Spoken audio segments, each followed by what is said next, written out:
Assalamualaikum dan salam sejahtera kepada Dr. Azizan Marsidi. Nama saya Fazilatul Ashira binti Muhammad Hasbi dan ini merupakan ahli kumpulan saya yang terdiri daripada Nur Hazrin Wati binti Narawi, Nur Amni binti Muhammad Kamil dan Siti Suhani binti Asri.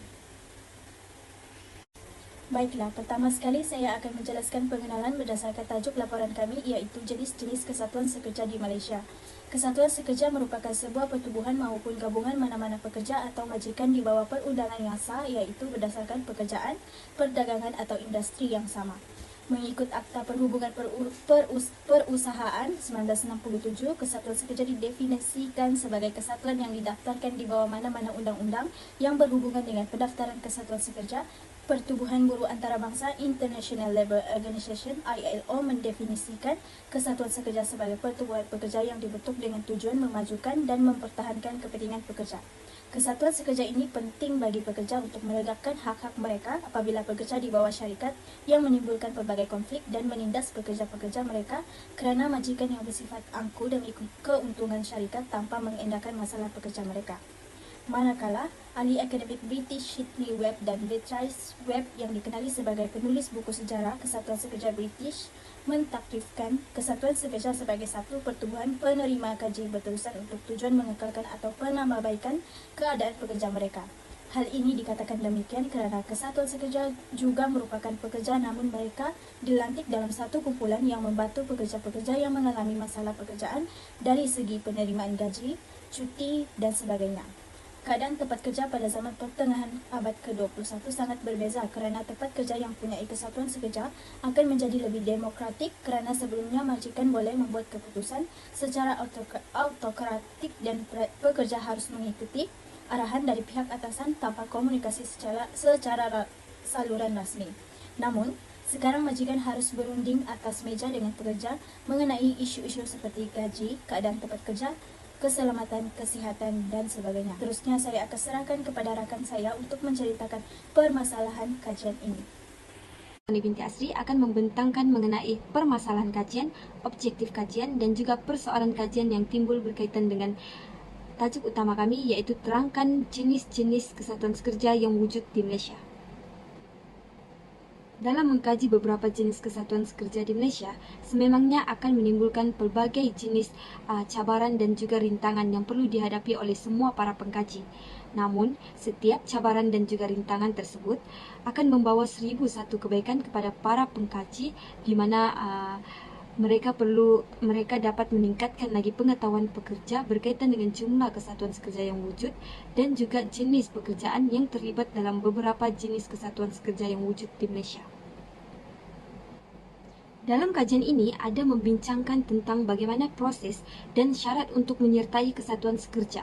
Okey, perkara ini menyebabkan para pengkaji perlu membuat pelbagai jenis rujukan bagi mendapatkan maklumat yang sahih. Oleh itu, menjadi keperluan dalam mengenal pasti jenis-jenis kesatuan sekerja yang wujud di Malaysia dan apakah kepentingannya terhadap pekerja dan juga majikan yang terlibat dalam kesatuan sekerja ini bagi menambah baik keadaan sesebuah pekerjaan antara majikan dan juga pekerja.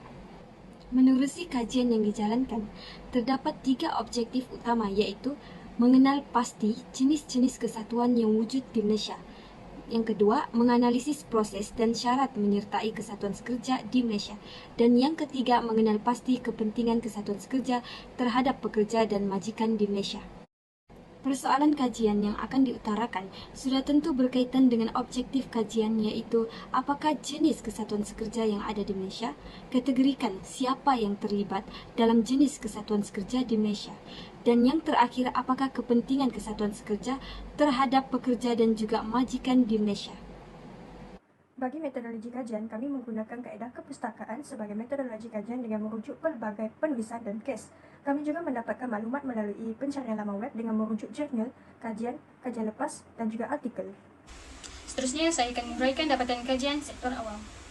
Mengikut Akta Kesatuan Sekerja 1959, kesatuan sekerja didefinisikan sebagai mana-mana kesatuan sekerja yang didaftarkan di bawah undang-undang yang berhubungan dengan pendaftaran kesatuan sekerja. Kesatuan sekerja sektor awam juga perlu diingat bahawa pegawai di dalam perkhidmatan awam tidak boleh menyertai mana-mana anggota kesatuan sekerja kecuali diperkenakan oleh Yang di-Pertuan Agong melalui warta dan juga tertakluk kepada syarat-syarat yang mungkin dikenakan. Tujuan utama penubuhan kesatuan sekerja adalah untuk menjadi gabungan yang memperjuangkan kepentingan dan kebajikan pekerja. Ini bermakna ia menjadi satu medium yang besar, dapat menyuarakan sebarang masalah yang dihadapi oleh pekerja atau majikan. Kajian ini mengenai kesatuan sekerja sektor awam telah menghasilkan pelbagai penemuan, menonjolkan kepelbagaian peranan dan kesan mereka terhadap tenaga kerja sektor awam.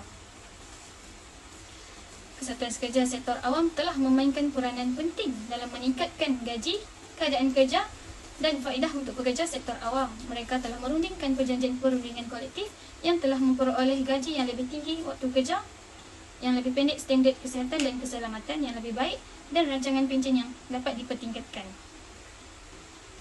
Kesihatan sekitar sektor awam telah menyumbang kepada hubungan buruh yang lebih stabil dan kerjasama dalam sektor awam. Mereka menyediakan saluran untuk perwakilan pekerja supaya dapat memudahkan komunikasi antara pekerja dan pengurusan dan juga membantu menyelesaikan pertikaian melalui perundingan kolektif. Okey, bagi bahagian saya akan membincangkan mengenai jenis kesatuan sekerja bagi sektor swasta. Umum mengetahui bahawa kesatuan sekerja adalah persatuan pekerja yang saling bekerjasama bagi memulihkan keadaan semasa di tempat kerja sama ada dari segi ekonomi, sosial serta hak asasi manusia. Secara amnya, kesatuan sekerja dianggap sebagai platform penting bagi melindungi kepentingan hak-hak pekerja di tempat kerja. Kesatuan sekerja dalam sektor swasta tidak terkecuali memainkan peranan penting dalam menjaga hak-hak pekerja dan mencari jalan untuk menuntut keadilan dan majikan. Kesatuan sekerja bagi sektor swasta telah ditadbir oleh Kementerian Sumber Manusia iaitu khususnya Jabatan Hal Ehwal Kesatuan Sekerja JHEX. Penubuhan kesatuan mestilah dilakukan terlebih dahulu dan mendapatkan kelulusan daripada majikan. Sehubungan dengan itu, Seksyen 9 Akta Kesatuan Sekerja 1999 telah ditubuhkan bagi sebarang kesatuan sekerja mestilah terlebih dahulu untuk mendapat persetujuan dan pengiktirafan majikan. Ini menunjukkan kesatuan sekerja sektor swasta telah ditubuhkan melalui Akta Kesatuan Sekerja 1999. Kepercayaan antara majikan dan pekerja akan mendorong pekerja untuk terlibat dalam proses pembuatan keputusan. Selain itu, perundingan kolektif ialah proses di mana pekerja bekerjasama untuk memutuskan syarat dan tema pekerjaan. Sebelum mencapai persetujuan dalam satu perjanjian kolektif, pihak majikan dan kesatuan sekerja akan bertemu secara terancang untuk membincangkan terma dan keadaan pekerjaan. Dalam kajian artikel yang bertajuk A Study on Employee Participation in Decision Making menunjukkan bahawa kepercayaan antara majikan dan pekerja akan mendorong pekerja untuk terlibat dalam proses pembuatan keputusan. Secara kesimpulannya, kesatuan sekerja di Malaysia telah berwujud sejak zaman pemerintahan penjajah terdahulu. Pelbagai langkah telah dilaksanakan oleh kesatuan sekerja untuk menuntut hak-hak pekerja iaitu dengan melakukan perundingan kolektif.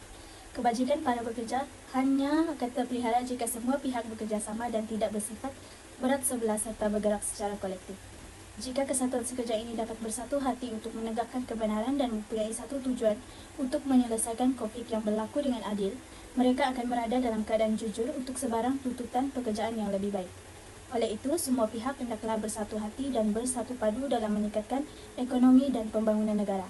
Hak-hak pekerja di tempat kerja haruslah terpelihara dan hak majikan juga harus dihormati dan diakui kerana ia akan mampu mengeratkan legasi silaturahim di antara pihak-pihak yang berkaitan sehingga mencapai satu kata putus dan langkah penyelesaian yang baik dan adil. Sekian itu sahaja dari kami. Sekian dan terima kasih.